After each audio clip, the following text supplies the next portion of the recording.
कभी सोचा है कि भारत के दिल में बसे झारखंड में कुछ ऐसे भी राज दफन हैं, वास्तुकला के ऐसे नमूने जो देश के सबसे मशहूर स्मारकों को भी टक्कर दे सकते हैं। आज चलिए इतिहास के उन्हीं पन्नों को पलटते हैं जिन्हें अक्सर अनदेखा कर दिया गया है। तो शुरुआत करते हैं इसी सवाल से। और यकीन मानिए, ये सिर्फ एक सवाल नहीं बल्कि एक भव्य सफर की शुरुआत है। एक ऐसा सफर जहां हम झारखंड के उन खोए हुए, भुला दिए गए वास्तुशिल्प के अजूबों को देखेंगे जो सच में हैरान कर देते हैं। तो हमारा पहला पड़ाव है पलामू और लातेहार का इलाका। ये चेरो राजवंश का गढ़ हुआ करता था और यहीं पर है झारखंड का एक सबसे मशहूर किला परिसर जो औरंगा नदी के किनारे शान से खड़ा है। हाँ, तो ये जो पलामू का किला है ना, ये असल में एक नहीं बल्कि दो अलग अलग किले हैं। इन्हें बनाया था चेरो वंश के दो अलग अलग शासकों ने।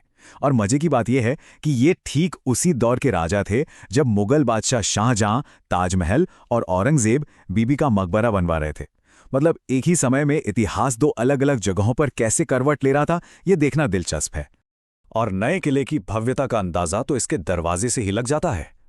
40 फीट ऊंचा ये नागपुरी दरवाजा, सोचिए जरा, ये इसके बनाने वाले मेदिनी राय की ताकत और उनके बड़े इरादों का जीता जागता सबूत है। अब यहां से आगे बढ़ते हैं और देखते हैं कि ये कहानी हमें कहां ले जाती है। हमारा अगला पड़ाव है एक और महान राजवंश, नागवंशियों की पूर्व राजधानी गुमला और खूंटी का इलाका। और देखिए, ये स्लाइड हमारे शुरुआती दावे को एकदम साफ कर देती है। जिस वक्त दिल्ली में लाल किला बनना शुरू ही हुआ था और 10 साल तक बनता रहा, उसी दौरान नागवंशी राजाओं ने अपनी शानदार राजधानी नवरत्नगढ़ बनाकर तैयार भी कर ली थी। कमाल है ना? तो आखिर क्या है ये नवरत्नगढ़ किला? दरअसल ये उस राजा की कला का नमूना है जो हीरो की परख करने में माहिर माने जाते थे। कहते हैं कि इसी हुनर ने उन्हें मुगलों की कैद से आज़ादी दिलाई थी और फिर उन्होंने इस शानदार किले को बनवाया। नवरत्नगढ़ का डिजाइन तो बस जीनियस था। इसे एक तरह की खड़ी भूल भुलैया जैसा बनाया गया था। मतलब अगर कोई दुश्मन अंदर घुस भी जाए तो वो भ्रमित होकर फंस जाए। हर मंजिल की अपनी अलग सीढ़ी और सबसे ऊपर वाली मंजिल तक तो कोई सीढ़ी थी ही नहीं, बस एक लकड़ी की सीढ़ी जिसे रात में ऊपर खींच लेते थे। सोचिए क्या सिक्योरिटी सिस्टम था। तो ये समझना जरूरी है कि ये सिर्फ एक किला नहीं था, ये एक बहुत ही सोची समझी कई मंजिलों वाली महलनुमा इमारत थी जिसमें कमाल की खासियतें थी। 5 मंजिलें, हर मंजिल पर ठीक 9 कमरे, और इसे बनाया गया था खास कंगूरा स्टाइल में जिसमें रानी का महल और शाही तालाब भी था।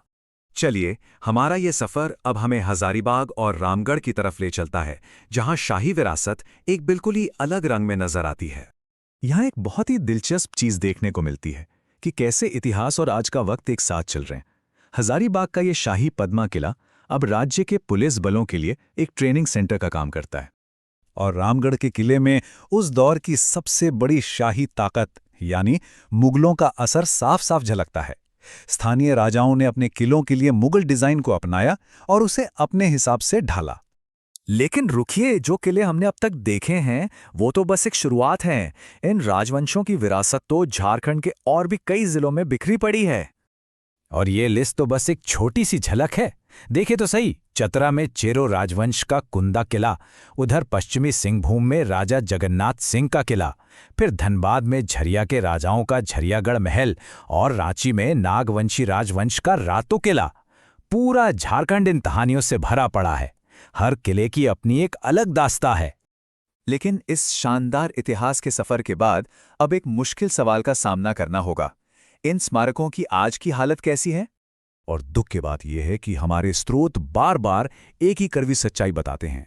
इनमें से कई किले जो कभी बहुत मजबूत हुआ करते थे अब टूट रहे हैं, खंडहर बन रहे हैं और धीरे धीरे वक्त की धूल में खोते जा रहे हैं। तो बात एकदम साफ है, इन ऐतिहासिक जगहों के सामने बहुत बड़ी चुनौतियां हैं।